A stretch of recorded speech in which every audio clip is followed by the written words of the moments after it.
Arab കപ്പിൻ്റെ final day post ചെയ്യാൻ ഇത്തിരി ലേറ്റായി, എന്നാലും മിസ്സാക്കുന്നില്ല. മഴക്കാറും അത്യാവശ്യം നല്ല മഴയുള്ളൊരു ദിവസമാണ് ഇന്ന്. ഫൈനലിന് വരുന്ന എക്സൈറ്റ്മെൻറ്റും അതുപോലെ വണ്ടിയറിങ് കഴിഞ്ഞല്ലോ അതിൽ ചെറിയൊരു സങ്കടം കൂടിയുണ്ട്.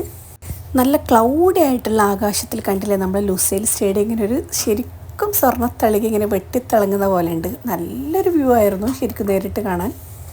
ഏകദേശം ഒരു 2 മണി 2:15 ഉച്ചക്കുള്ളൊരു ആകാശമായിട്ടേക്ക് കാണുന്നത്. ഇപ്പം തന്നെ വൈകുന്നേരം ആയതുപോലെ ഉണ്ട്, അത്രയും കാർമേഘം മൂടിയിട്ടുള്ളത്. സ്റ്റേഡിയത്തിലേക്ക് നടന്ന് കയറുമ്പോൾ തന്നെ അത്യാവശ്യം ഇങ്ങനെ മഴ പാറിക്കൊണ്ടേയിരിക്കുന്നുണ്ടായിരുന്നു. നല്ല തണുപ്പും, അതുകൊണ്ട് തന്നെ എല്ലാവർക്കും അവിടുന്ന് മഴക്കോട്ടും കിട്ടിയിട്ടുണ്ട് കേട്ടോ. പിന്നെ എന്നത്തെയും പോലെ ചെക്ക് ഇൻ ചെയ്തപ്പോൾ നമ്മളെ ചോക്ലേറ്റ് ബാറും കിട്ടിയിട്ടുണ്ട്. ഫുഡ് കഴിക്കാൻ നിന്നില്ല, നേരെ സ്റ്റേഡിയത്തിലേക്ക് പോയി. ഫൈനൽ ആയതുകൊണ്ട് തന്നെ സ്റ്റേഡിയം ഫുള്ളായിരിക്കും. പിന്നെ അതിൻ്റെതായ മഴ, റഷ് കാരണങ്ങളൊക്കെ കൊണ്ട് കുറച്ചധികം തന്നെ ഇൻസ്ട്രക്ഷൻ ഇപ്രാവശ്യം തന്നിട്ടുണ്ടായിരുന്നു.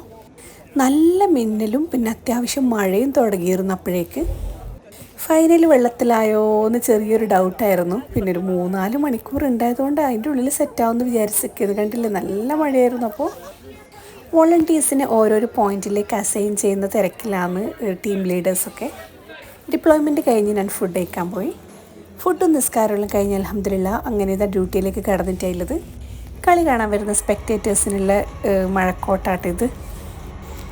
നോർമൽ ഡ്യൂട്ടീൻ്റെ കൂടെ അതും കൂടി ഡിസ്ട്രിബ്യൂട്ട് ചെയ്യലാന്ന് കേട്ടോ ഇപ്രാവശ്യത്തെ പണി. അങ്ങനെ കാത്തിരുന്ന ഫൈനലും വന്ന്.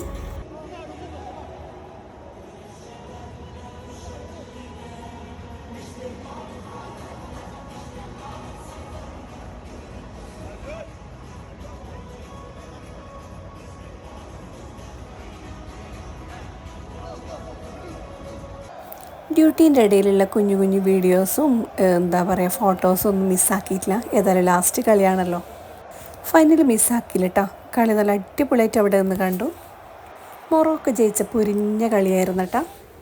കളി കഴിഞ്ഞിട്ട് ഇതാ പുറത്തെത്തിയപ്പോഴാണ് മനസ്സിലായത് എത്രമാത്രം ശക്തിയോടെയാണ് മഴ പെയ്തതെന്ന്. നല്ല രീതിയിൽ വെള്ളം കെട്ടി നിന്നിട്ടുണ്ടായിരുന്നു. ഷൂവിൻ്റെ അകത്തൊക്കെ വെള്ളമായിട്ട് ഇവിടെ നിന്ന് നടന്ന് പുറത്തേക്ക് വന്നത്. തണുപ്പാണെങ്കിൽ ഒരു രക്ഷയില്ല. വീഡിയോ ഇഷ്ടപ്പെട്ടെങ്കിൽ ലൈക്ക് ചെയ്യണേ. അപ്പോൾ ഇൻഷാ അല്ലാഹ് വീണ്ടും കാണാം.